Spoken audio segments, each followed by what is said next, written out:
രാഹുൽ മാങ്കൂട്ടത്തിനെതിരെ ആഞ്ഞടിച്ച വാർത്തകളിൽ നിറഞ്ഞ എഴുത്തുകാരിയും പ്രസാധകയുമായ എം.എ. ഷഹനാസിനെതിരെ ഗുരുതര ആരോപണങ്ങൾ ഉയർന്നിരുന്നു. ഇപ്പോഴിതാ കാര്യങ്ങൾ ചക്കിന് വെച്ചത് കൊക്കിന് കൊണ്ടു എന്ന് പറഞ്ഞതുപോലെയായി. രാഹുലിനെതിരെ മാധ്യമങ്ങൾക്ക് മുന്നിൽ വന്നിരുന്ന ഇപ്പോൾ ഇതാ കോടതി വരാന്തയിലും എത്തിയിരിക്കുകയാണ് ഷഹനാസ്. എഴുത്തുകാരൻ വി.ആർ. സുധീഷിന്റെ മാനനഷ്ട കേസിൽ കോൺഗ്രസ് വനിതാ നേതാവായ എം.എ. ഷഹനാസ് കീഴടങ്ങിയിരിക്കുന്നു. Kozhikode first class judicial magistrate കോടതി മുമ്പാകെയാണ് കീഴടങ്ങിയത്. അറസ്റ്റ് വാറന്റ് പുറപ്പെടുവിച്ചതിനെ തുടർന്നാണ് കീഴടങ്ങിയത്. മീടു ആരോപിതനായ എഴുത്തുകാരൻ വി.ആർ. സുധീഷ് നൽകിയ അപകീർത്തി കേസിൽ എഴുത്തുകാരിയും പ്രസാധകയുമായ എം.എ. ഷഹനാസിനെതിരെ ജാമ്യമില്ലാ വാറന്റ് പുറപ്പെടുവിച്ചിരുന്നു. കോടതി പലതവണ ആവശ്യപ്പെട്ടിട്ടും ഹാജരാകാത്തതിനെ തുടർന്നാണ് കോഴിക്കോട് ജുഡീഷ്യൽ ഫസ്റ്റ് ക്ലാസ് കോടതി കർശന നടപടി സ്വീകരിച്ചത്. പ്രതിയെ അറസ്റ്റ് ചെയ്യുന്നതിൽ വീഴ്ച വരുത്തിയ ബേപ്പൂർ SHOയ്ക്ക് കോടതി മെമ്മോ അയക്കുകയും ചെയ്തു. 2023 നടന്ന മീടു വെളിപ്പെടുത്തലിനെ തുടർന്നാണ് വി.ആർ. സുധീഷ് കോടതിയെ സമീപിച്ചത്. 2025 ജൂണിൽ ഷഹനാസിനെതിരെ കോടതി ജാമ്യമില്ലാ വകുപ്പ് പുറപ്പെടുവിച്ചിരുന്നു.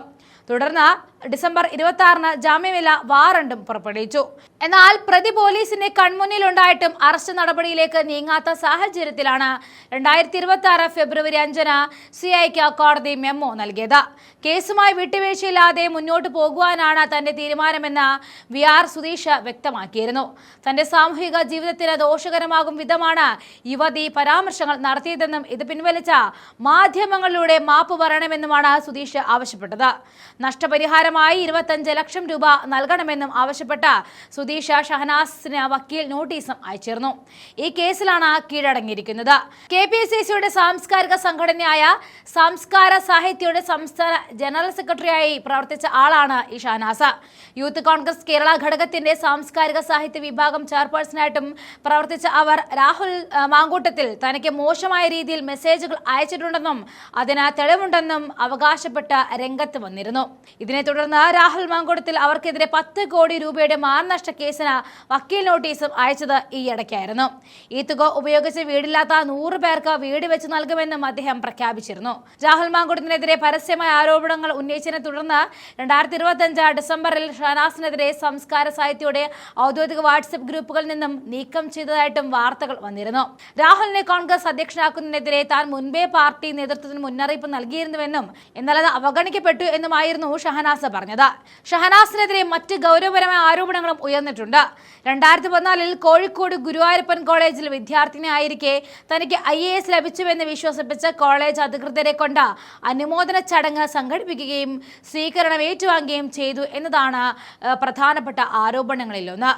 ഈ 10 കോടി രൂപ ഉണ്ടായിരുന്നെങ്കിൽ എത്ര കോഴി ബിരിയാണി വാങ്ങി കഴിക്കാമായിരുന്നു എന്ന രാഹുൽ മാങ്കൂട്ടം വിഷയത്തിൽ അവർ ഒരു ഫേസ്ബുക്ക് പോസ്റ്റ് പരിഹസിച്ചുകൊണ്ട് ഇട്ടിരുന്നു. ഇത്രയ്ക്ക് പുച്ഛമായിരുന്നു നിയമ സംവിധാനങ്ങളെങ്കിൽ എന്തിനെ നിങ്ങൾ കീഴടങ്ങിയെന്നും എന്തിനു നിങ്ങൾ ഈ നാടകം കോളേജ് പഠനകാലത്ത് നടത്തിയെന്ന ചോദ്യവും മനസ്സിലുയരുകയാണ്. വാർത്താ സമ്മേളനത്തിലൂടെ തന്നെ മോശമാക്കി ചിത്രീകരിച്ചു എന്ന് കാണിച്ച 10 കോടി രൂപ നഷ്ടപരിഹാരം ആവശ്യപ്പെട്ടാണ് രാഹുലിന്റെ വക്കീൽ നോട്ടീസ് എത്തിയത്.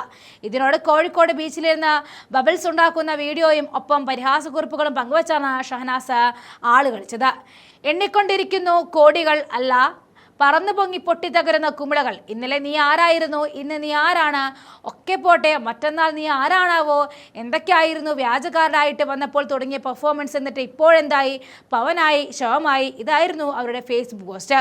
എന്തായാലും വ്യാജ ആരോപണങ്ങൾ ഉന്നയിച്ച് ഇപ്പോൾ കോടതിയിൽ കീഴടങ്ങേണ്ടി വന്നതും വ്യാജ സർട്ടിഫിക്കറ്റുകൾ ഹാജരാക്കി അത് പൊളിഞ്ഞു വീണതും ഷഹനാസിൻ്റെത് മാത്രമാണ്. അതുകൊണ്ട് രാഹുൽ മാങ്കൂട്ടത്തെ ഇനി തൊടുമ്പോൾ സൂക്ഷിക്കുന്നത് നല്ലതാണ്. ഇപ്പോൾ ആരാണ് ശവമായത് എന്ന് ഒന്ന് ഇരുത്തി ചിന്തിക്കുന്നതും നല്ലതാണ്.